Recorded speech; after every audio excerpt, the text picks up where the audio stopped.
Welcome to Your Life Story, a space to explore the journey from survival to authenticity. I'm Sajine, and here we dive into the raw truths of breaking free from the expectations we've grown up with, rediscovering our voices, and thriving after life's challenges. But this isn't just about my story, it's about life, from relationships and self-discovery to the messy, beautiful questions we all face. No topic is off limits here. So if you're ready to embrace courage, healing, and living life on your own terms, you're in the right place. Let's connect. Let's grow.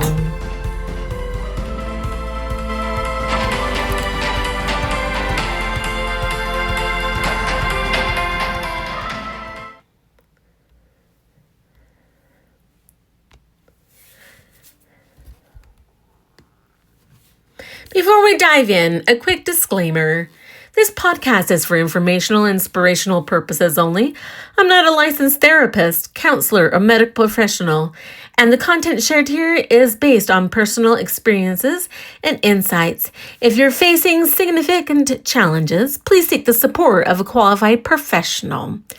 Remember, your journey is unique and you deserve the care and guidance that's right for you. Welcome. Today, the podcast is called When It Feels Like Everything Depends on You, a Single Parent's Path to Safety. Hey friends, welcome back to Your Life Story, the podcast where we get real about the parts of life most people try to bury. I'm so grateful you're here. Today's episode is deeply personal. It's from every parent who thought they'd be raising their children as a team, and instead found themselves alone, overwhelmed, and trying to survive an economy that wasn't built for solo parenting. I'll be sharing my journey with this, the fears that come up, the moments I've cried and panicked, and the real practices that are helping me come back to myself when everything feels like too much. When I got married, I thought we were building a life where we'd raise children together. There was an agreement spoken that I wouldn't have to do this alone. But life shifted, and here I am. You know, these are the hidden griefs of doing things alone. It's something that really has upset me because everybody always says that's why you need to speak to your partner and see what they want in life before you get married, because in that way you can see what they want. The thing is, before I got married, I did ask, do you want children?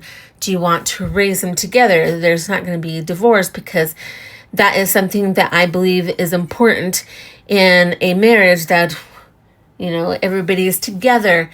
We're fighting for the same things. And every time it was, yes, that's what I want. That's what I want. And then at the end, this individual has something different in mind and just fooled me into something that was never real in the first place. Talk about the emotional shock of going from partnership to single parenting.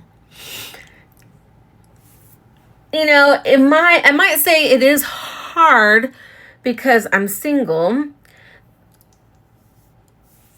Ew.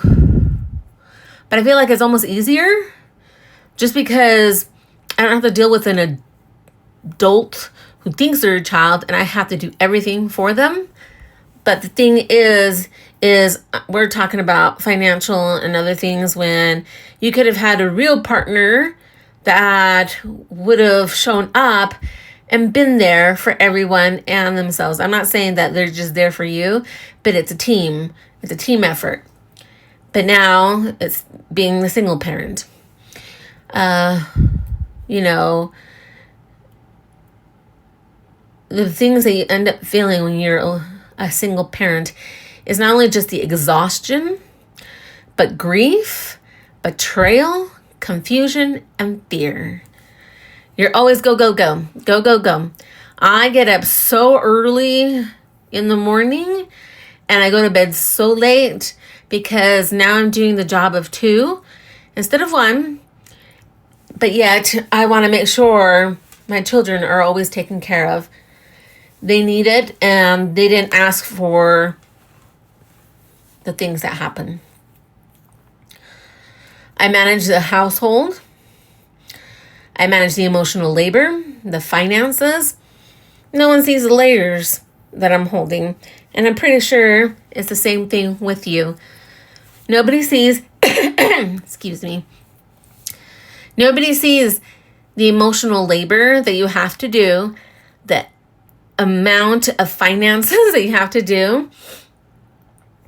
No one sees anything that you do. But you know what? There's a God out there, and he's seeing it, and your children see it. You know, the financial pressures and emotional toll on it is really hard. You know, prices are rising. They're not going down. No matter how much they tell you that things are not that expensive, or that finally it's starting to go down, no, they're not. And let's face it, I don't think they ever will, because there's always something that once they see somebody who's willing to pay, why would they want to bring it down? They already know you're going to do it. So in this world, I believe a lot of people just don't care, you know. They're manipulative. They're always trying to figure out how they can make a quick buck. And it doesn't matter who's in the way. And if you say, oh, I'm a single parent, for the most part, people don't care, because they're like, well, that was your fault. Then you should have figured that out before you got married, and you're thinking, I did. But somebody else decided to do something different. Job markets feel impossible. Oh my goodness. If you've ever seen the job market, it is brutal. You know, you keep seeing these posts that say, the job has been reposted, job has been reposted. Tons of jobs out there. So you're thinking, oh my goodness, there's a lot out there. But then if you see the job descriptions, my goodness, it's almost to the point where they're like, we need a wizard who knows everything and anything, an all-knowing person, and you got to look young in your 20s. And that's not going to happen. And since now there's so many remote roles out there, a lot of people think, oh, well, that's a big, candidacy pool. There's so many people out there. Let's keep pushing it out while the other person at work is having to do work of multiple people. They figure, oh, we'll get the person that we really want. And sometimes it's not even the skills that they're looking for, is they're looking at the person's personality or even their looks, their age, and it's truly brutal. I've seen so many people where they have multiple college degrees and they're still waiting for a job. And you're thinking, then why are you even going to school if you're only going to be in debt? And then the jobs that you're going to find is about the same amount as if you never went to school. It is not okay. So to me, I believe that's not okay. Social media not growing fast enough to become a source of real income. I know a lot of people, we're all navigating to social media because why? It's the place that we can actually express ourselves. We can show our passions in our lives, our goals and careers, everything. I think it's beautiful, but at the same time, it's not growing as fast as everybody thinks it grows. But you know what? You keep going. Why? Because you do this for yourself and for your audience, because you believe people need to hear that they're not alone, that whatever they're going through, you'll get through. You're just hoping that, the powers that be would be able to give you, income a lot faster. But you know what? You got to keep going. Something that I love about other influencers is they keep pushing and saying, don't give up, your time will come. And I really believe it's actually a beautiful thing to be able to use your voice because it's something important. So the other thing that you end up doing is you check the fridge and do a mental math. You're afraid to open the mailbox because you don't want to see another bill. And worst of all, you're trying to hold it all together in front of your kids. To me, I'm always making sure that my fridge or, my pantry is always stocked with food, because I believe children should not fear about food, and they shouldn't even have to. It's something that I believe that every human should be able to have food and not have to worry about it, especially when you came from a family that had it, and then you now see an ex that wants you to see you below that, and you're thinking, why would I go below it when I've always had?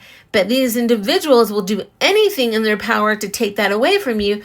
And I believe that's unfair, that there's nobody there to be able to assist you and see the real things that they're doing to you that causes so much distress, and you're trying to make sure there's food. That's why I say also jobs. Why? Because jobs aren't wanting to give, the money that you deserve, so then you can have food as well. All they think is, oh, they just want some more toys and stuff like that. You know what? In one part, it's not that. You just want what a normal human being wants. But number two, I don't think it's their business of how a person wants to spend their money, because nobody is looking at them and making sure that they're spending things the right way.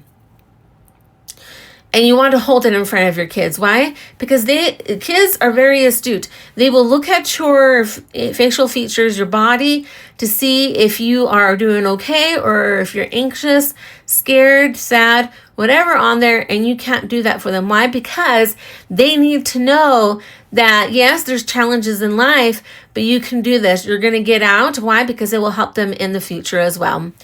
Other things that end up coming along is different other fears. Fears of, what if I fail them? What if I can't keep them safe?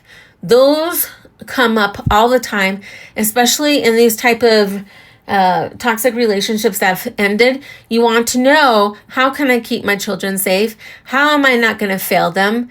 And it's a lot to shoulder onto you, because you want the best. Like I said, you don't want them to be sad. Then there's the deeper wounds. Safety was never secure. What I realized recently is that I'm not just panicking because of the bills. I'm panicking because I never truly felt safe in life. It's something that I like to analyze. I'm very analytical and emotional. Can you believe that? And I started thinking, why do I feel this way? And it's because whenever you have felt unsafe or the lack of safety, that's when you start fearing and become anxious of so many things, and you have to find safety. Why? Because it's the only way. Life is life. It will pass you by, and you need to know that you need to be strong, but also you need to tell yourself that you're going to be safe and you're going to be okay. When I realized recently is that I'm not just panicking, about all those things, but there's many other things as well. So I linked it to childhood, always being the one who had to hold it together. I had to be sweet. I had to be quiet and survive. It just blows my mind when I think, you know what? Whenever they saw me, they're like, oh, here comes the little good girl, the shy girl, the sweet girl. She's very quiet. She's just perfect. And to this day, it hurts because they didn't. And I also just found out is I did it because I wanted to survive. And nobody should have to feel that way to survive.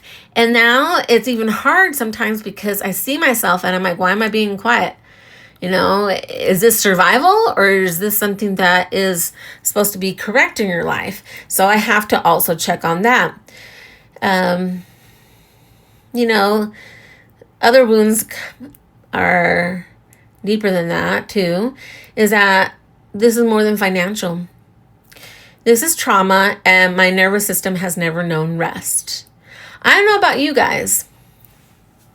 Sometimes we are just go, go, go, and it's because that's how we were taught. And to know that that is a trauma that you face, and then your nervous system is always going, you end up feeling these things in your body, and they're not fun. You get tired, you have pains, and you don't want those. But the good thing is, once you find these things out, you start taking better care of your body. You know when to rest, you know when to eat, you know what is going to be nutritious and healthy for you. These insights have helped me to approach my life in a way that has helped me to heal. The healing process is good. There's times where it's hard, and there's times where it feels pretty easy. But I'm telling you, if I'm doing it, you can do it. That is something that I believe anyone can do. The other thing is, when the shift comes along, safety must start inside. I had to stop waiting for someone to show up and rescue me. I had to stop hoping stability would come from the outside. You know, we're always taught that if we're in danger, we should always ask for help. And the moment I started asking for help, I noticed no one was rescuing me. And so then I had to come along and do it for myself. Like I said in the past, I needed food, and this ecclesiastical mega type church said, no, we will not help you because you are not a member of our ecclesiastical membership. So too bad, so sad, you will not get any food. Even though they knew I had children. To this day, I'm still waiting to see if they want to give me anything or check up on me, and they're not doing it. They don't even look at me. They look the other way, and that's just how it's going to be. Why? Because from something I've noticed is a lot of people think that if a woman doesn't do what they're supposed to do, then they deserve the punishment that they get. And I don't think that's okay. What I'm learning now is that calm, safety, and hope are the things I have to create moment by moment inside my own body. I love to meditate. I love to take just time for myself. I love to be able to tell myself, you are safe. The hope that I have, because I know my God is here. And I know He doesn't remove things. I know He helps me through the things. I will one day find out when He comes and tells us why we had to go through what we went through.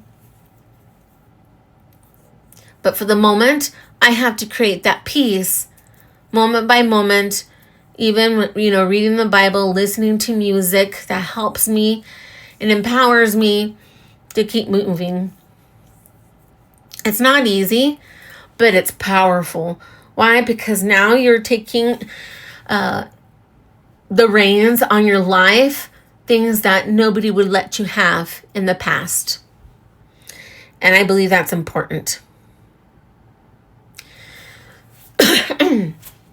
So the other things I believe that are important is doing grounding practices that work. You need to name the fear. Say it out loud. I'm scared I'll run out. I'm scared my kids won't have what they need. I'm scared to be alone forever.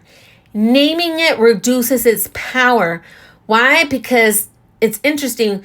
If you keep it in your mind, it gets bigger. But if you say it, your ears hear it, and then your mind goes, that's not really what's going to happen. And it helps in the meantime. You need to regulate your body. How? Deep breathing. Put your hand on your heart. Say, I'm safe enough right now. The world might feel chaotic, but this moment, this breath is mine. I've been doing that a lot. Even when I went to our community pool, I just sat there and I said, this moment is mine. And even if it's just a small moment, it's mine. And it felt great.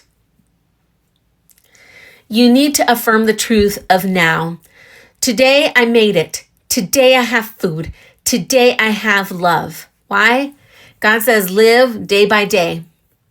Remind yourself that safety isn't in a paycheck, but it's in the present.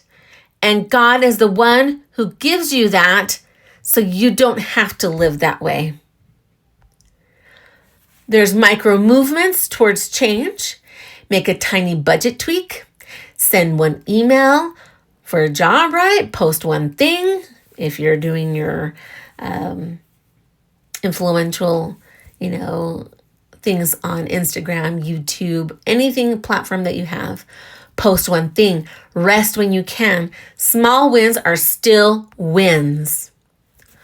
When I'm still working, though, through, this is not a story with a perfect ending yet. I still have hard days, days when I cry, days when I panic. The difference now, though, is I know how to bring myself back. I've stopped shaming myself for not being okay, and I'm not waiting on someone else to fix it for me. Empower yourself to move forward. You don't need these individuals who don't want to help. If there are people who want to help, then that's fine. Take it. But if no one's coming, it's time for you to be that warrior, to be that CEO, to be that leader that nobody thinks you are, and be it. So maybe you're listening to this in your car, in your kitchen after putting the kids to bed, or while walking alone or holding back tears, or when you're just sitting there and you just don't know what to do. If that's you, I want you to know something. You're not broken. You're not weak. You are under-resourced, and yet you keep showing up. That is power. That is resilience, and you are not alone. I believe it's important that you show up. So if this episode spoke to you, send it to a single parent who's fighting silently. If you want to DM me the word safe, then that's fine. It will show that you are safe, that you're willing to work this life. And if you haven't already, hit follow, leave a review. This podcast grows through you. Share it, subscribe. I love to be able to reply to your guys' messages. Why? It's important. People are the best things in this life. So I just want to say thank you so much for joining me on today's episode of Your Life Story with Sajine. I hope it gave you something to think about, feel, or explore on your own journey. If this episode resonated with you, I'd love to hear your thoughts. Feel free to share it with someone who might need it or reach out to connect. And if you're looking for deeper insights, let me know. The sky's the limits here, and we're going to make it. Thank you.